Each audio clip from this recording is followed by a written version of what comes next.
Salut mes chers. À partir de l'image, j'espère que vous avez deviné de quoi il s'agit.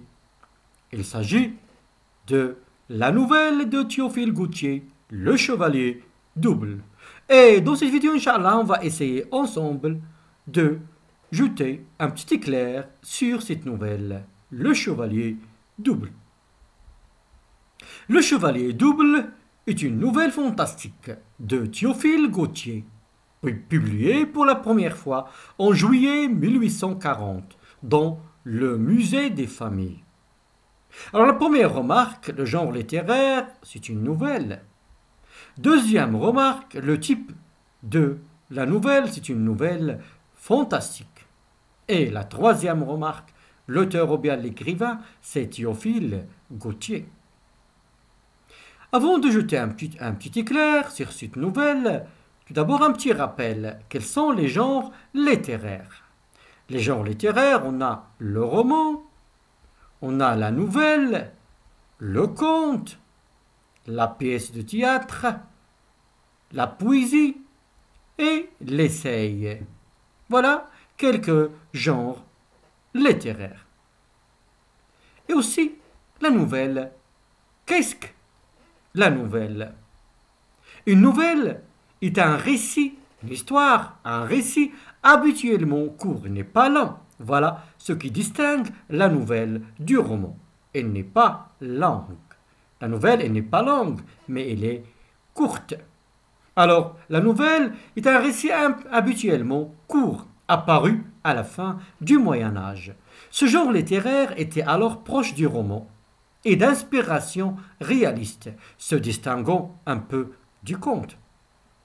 La nouvelle est définie comme un récit bref, ça veut dire court, dont l'intrigue, ça veut dire l'histoire, est simple, sur une durée brève. Il se conclut sur une fin surprenante et rapide. À l'opposé du roman, il se concentre sur une action unique, souvent réduite à un seul événement. Maintenant, quels sont les types de nouvelles? On peut les découper en deux, nouvelles réalistes et nouvelles fantastiques. C'est quoi la nouvelle réaliste? La nouvelle réaliste, elle évoque des faits contemporains qui portent sur la société. Et la nouvelle fantastique se caractérise par des faits paranormaux, ça veut dire qu'ils ne sont pas normaux, surnaturels, qui surviennent dans le quotidien des protagonistes, ça veut dire des personnages principaux. L'auteur ne plonge dans un climat d'angoisse, de peur, d'effroi. Apparitions de fantômes et sorcellerie sont régulièrement utilisées. La notion du mal est omniprésente. Et on peut ajouter encore un autre type de nouvelle, c'est la nouvelle policière. La nouvelle policière. Elle se caractérise par un événement principal axé sur une intrigue, une énigme ou un crime. Tout au long du récit, le l'inspecteur de police s'attache à décrypter les indices afin de découvrir le coupable. Alors, maintenant, revenons au fantastique parce que notre nouvelle est une nouvelle fantastique. Qu'est-ce que ça veut dire le fantastique en littérature? Le fantastique en littérature consiste à introduire un élément surnaturel dans le cadre d'un récit ancré dans le réel. Souvent, l'auteur laisse au lecteur la possibilité d'une autre explication, un doute rationnel, en suivant une construction tripartite, ça veut dire en trois parties, le réel, le surnaturel et le retour au réel. Voilà les caractéristiques de la nouvelle fantastique. Mais pour notre nouvelle, le chevalier double, est-ce qu'il a respecté cette construction? Le chevalier double est atypique, ça veut dire il sort de ce type. Il est atypique parce que le réel est fort lointain ici. Un château dans un pays du Nord, le déroulement ne suit pas la construction en trois parties. Réel, surnaturel, retour au réel. Et aussi, la résolution, la fin, la solution en forme de morale. Regardez bien la fin de cette nouvelle, il a pris une forme de morale, à la manière du conte. Il place son récit plutôt du côté du merveilleux que du fantastique.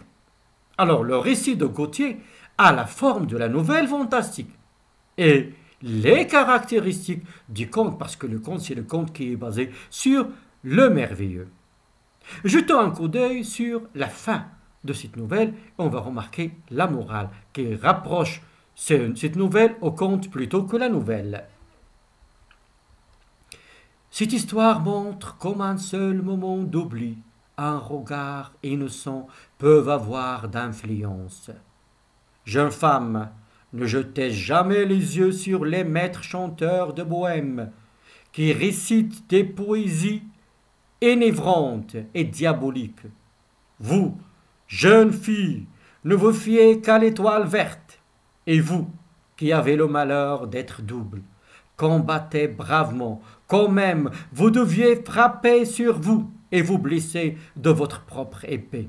L'adversaire intérieur, le méchant chevalier. Regardez bien ici comment on donne une leçon de morale à la fin. Si vous demandez qui vous a apporté cette légende de Norvège, c'est un signe, un bel oiseau au bec jaune qui a traversé le fjord, moitié nageant, moitié volant. Alors maintenant, on va voir le schéma narratif de cette nouvelle. La situation initiale. La situation initiale, la vie au château avant l'arrivée du bohémien. La vie au château, ça veut dire le père et la mère de personnage principal, d'Oluf. Il était joyeux et vivait dans un château. Qui va changer le cours de l'histoire? L'élément perturbateur, c'est l'arrivée du bohémien avec sa harpe et son corbeau luisant, qui va changer le cours de l'histoire. Dynamique de l'action, Edwige est séduite, la mère de Oluf, est séduite par le bohémien. La naissance d'Oluf avec les yeux noirs des bohémiens. La dualité d'Oluf, la dualité ça veut dire la double personnalité. Double. Alors la dualité d'Oluf, la mort de ses parents, l'amour d'Oluf pour Brenda, ou bien Branda. Voilà les actions. L'action qui va mener l'équilibre dans le récit, l'action, c'est le combat d'Oluf avec son double. Ici, il va décider de combattre son double. Et la disparition du chevalier à étoile rouge et de ses corbeaux. Et la fin, la situation finale, la victoire du bien sur le mal. En chacun de nous, il y a le bien et il y a le mal. La victoire du bien sur le mal. Le retour d'Oluf à son château avec sa fiancée. Et la métamorphose de la couleur de ses yeux. La couleur de ses yeux, elle a changé. TG, ça veut dire noir. À la fin, la couleur, ils vont devenir azur. Ça veut dire ils vont prendre la couleur du ciel, la couleur bleue du ciel. Le narrateur, dans cette nouvelle, il rapporte un phénomène étrange, bizarre. Dans un château du pays nordique, le comte Oluf, le comte c'est un titre de noblesse, a un double maléfique. Double maléfique, ça veut dire deux personnages opposés dans la même personne. Le bien, le mal, l'espérance, l'enfer, etc. Alors, dans un château du pays nordique, le comte Oluf a un double maléfique. L'histoire de ce double remonte au passé. Et on va raconter l'histoire. La mère du héros, appelée Edwige, vivait dans un château.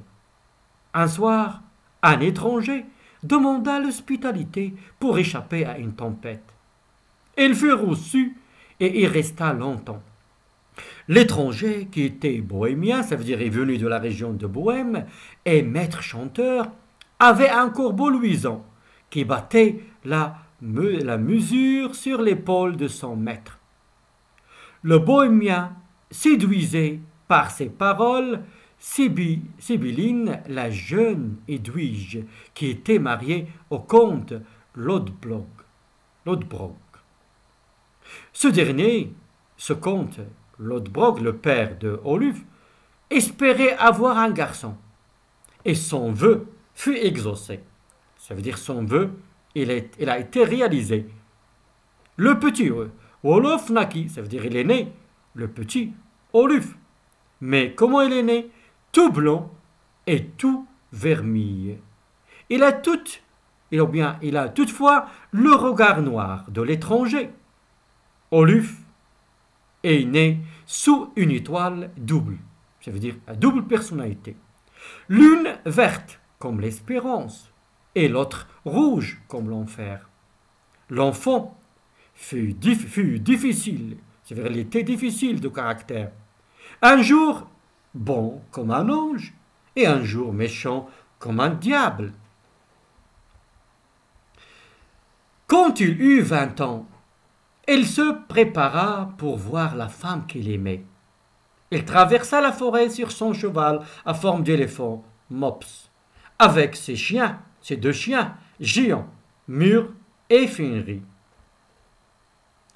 Branda posa une seule condition pour accepter l'amour d'Oluf. Ce dernier devait se défaire de son double funeste. Ça veut dire qu'il doit combattre son double funeste. Ça veut dire qu'il porte malheur. S'il veut qu'il l'accepte. En retournant la voir le lendemain, le héros croise son double sur une route étroite, le chevalier à étoile rouge. Et toujours, ce sont 2 personnages dans le même personnage. Après une longue bataille et souffrance, pourquoi la souffrance? Parce que lorsqu'on frappe, lorsqu'on va entrer en combat avec nos épées, on se blesse. Lorsque le chevalier frappe, ou bien le chevalier à étoile rouge, ou bien le chevalier à étoile verte frappe le chevalier à étoile rouge, toujours chacun, il va sentir les coups de l'autre. On est toujours sur le même personnage. Après une longue bataille et souffrance, le héros, le chevalier à étoile verte, a gagné. Et son double, le chevalier à étoile rouge, a disparu.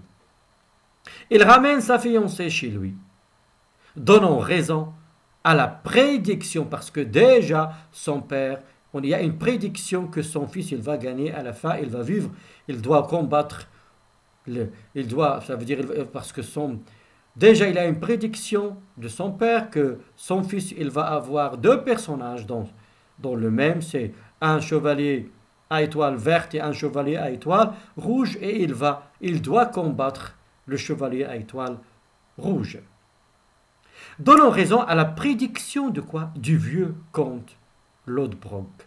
L'étoile verte, il l'a emporté sur l'étoile rouge.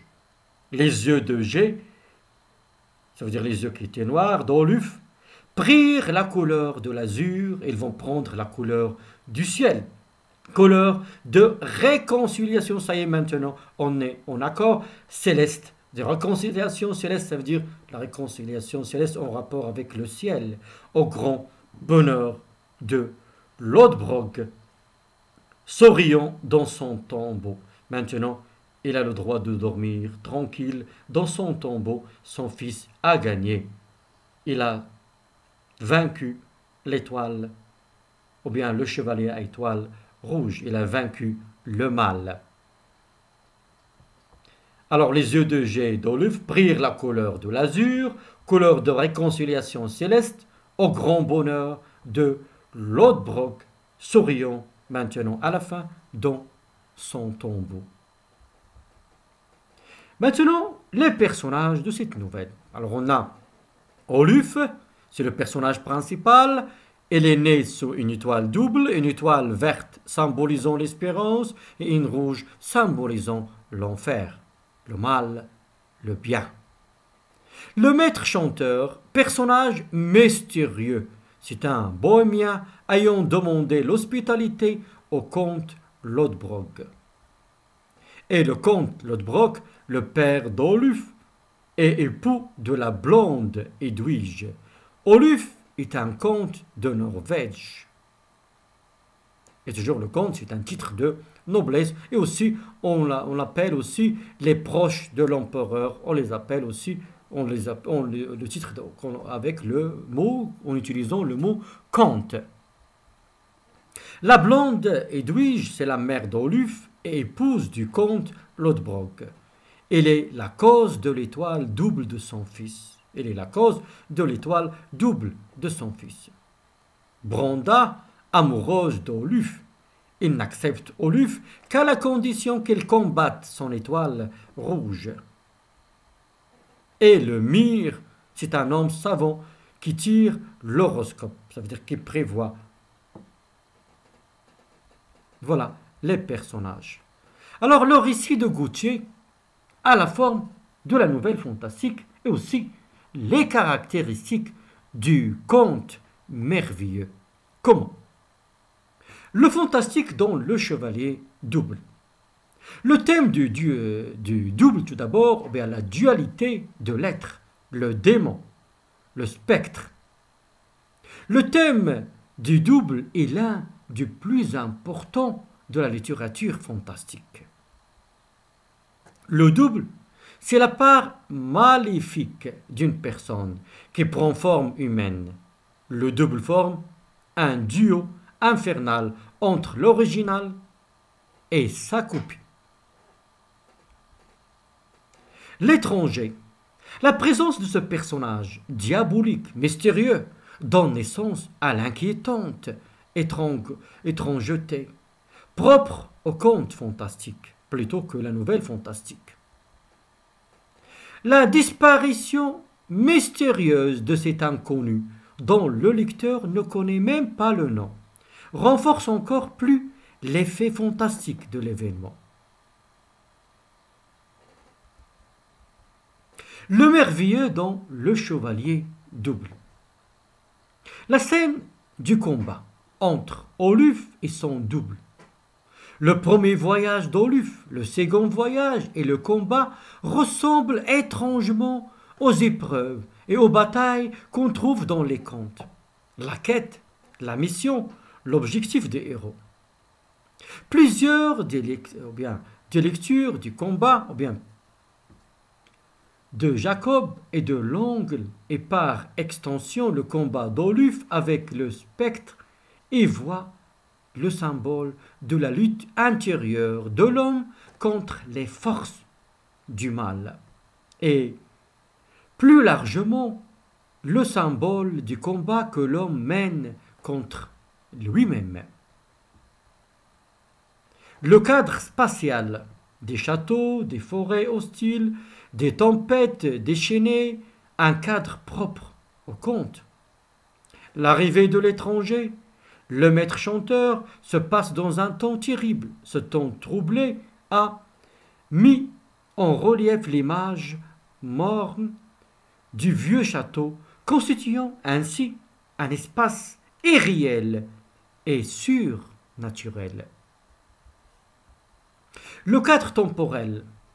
Un conte intemporel, il y a quelques mois, le récit nous lance dans un moment imprécis du passé, il y a quelques mois, et dans un château inconnu pour démarrer l'intrigue et nous expliquer la cause mystérieuse de la tristesse d'Edwige. L'explication surnaturelle. Dans Le Chevalier double, le lecteur n'est amené en aucun cas à hésiter entre une interprétation rationnelle et une interprétation surnaturelle des faits comme dans les nouvelles fantastiques. La situation finale, les aventures des héros se terminent bien, une fin heureuse. Et c'est la morale à la fin du récit. L'histoire permet de dégager une leçon de morale, de vie. Le narrateur l'énonce clairement à la fin du texte. Cette histoire montre comme un seul moment d'oubli, un regard même innocent peut avoir d'influence. Des animaux aussi fabuleux, le cheval à forme d'éléphant, les chiens géants d'Oluf, ce sont plutôt des êtres féeriques et magiques. La créature et être mythologique, les elfes, les Willy, Odin. Leur figure est reprise dans la littérature comme élément merveilleux. Les elfes sont des créatures légendaires, anthropomorphes. À l'origine, il s'agissait d'êtres de la mythologie nordique. Les elfes sont des êtres d'apparence jeune et de grande beauté, vivant le plus souvent dans les forêts, considérés comme immortels et dotés de pouvoirs magiques, et se distinguant physiquement des humains par leurs oreilles pointues et une apparence plus svelte. Les Willy sont des créatures fantastiques de la mythologie slave. Les Willy représentent à peu près la version slave des nymphes grecques. Les Odin, Odin c'est le dieu principal de la mythologie nordique. C'est un dieu polymorphe. Maintenant, des mots pour vous aider à mieux comprendre aussi la nouvelle Le Chevalier d'Oubli. Le conte. Qu'est-ce que ça veut dire le conte? Ce n'est pas le conte avec O-N-T. Faites attention, le conte. Le conte est un titre de noblesse. Il désigne les plus proches et aussi les plus proches de l'empereur ou bien l'empire. Alors, comme on a déjà expliqué, le comte, c'est un titre de noblesse pour désigner les classes nobles. Il désigne aussi les plus proches de l'empereur ou l'empire. Les pays nordiques, quels sont les pays nordiques? Ils désignent un ensemble de pays rattachés à une région historique d'Europe du Nord, dont le point de départ se situe autour de la Scandinavie. On les appelle aussi les pays scandinaves, Suède, Norvège et Danemark. Le double maléfique, lorsqu'on dit une personne qui a un double maléfique, dans les histoires veut dire deux personnages opposés dans la même personne. Ça veut dire dans la même personne, il y a deux personnages opposés, le bien, le mal, une qui représente le bien, l'autre qui représente le mal, une qui représente l'espérance, l'autre qui représente l'enfer. Tout à fait le contraire. Le double funeste qui apporte le malheur. Vermeil d'un rouge vif, un peu plus foncé que l'incarnat.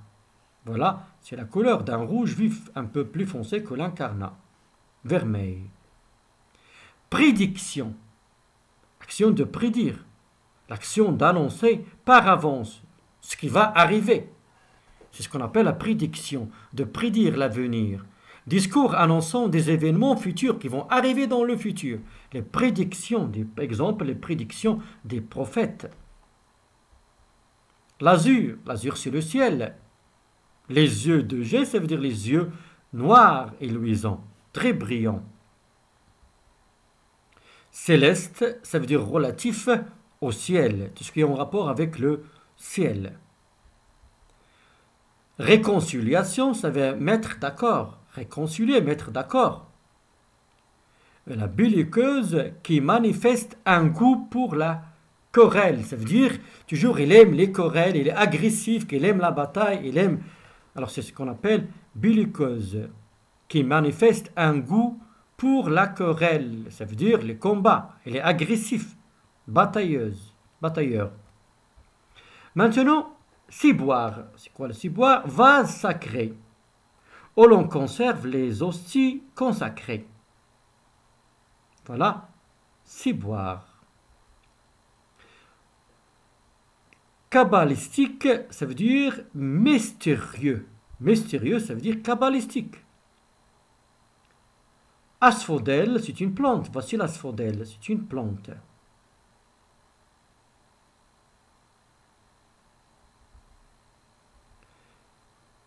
Voilà, toujours dans la nouvelle, chérubins, ce sont les anges. Un ange, les anges, le petit ange. Aussi, On a parlé de lévrier, voilà, c'est une race de chien. L'évrette, la femelle du lévrier. Le mors, c'est quoi le mors? C'est une pièce du harnais. Voilà le mors, levier qui passe dans la bouche des chevaux et sert à le diriger. Voilà comment, c'est ce qu'on appelle le mors. Trépassé, quelque chose qui est trépassé, qui est mort, qui est morte, bien le défunt. Trépassé, qui est mort, défunt. Subodorer, ça veut dire sentir de loin. Dans le sens figuré, pressentir, soupçonner. Voilà, fleur de lis, fleur de lis.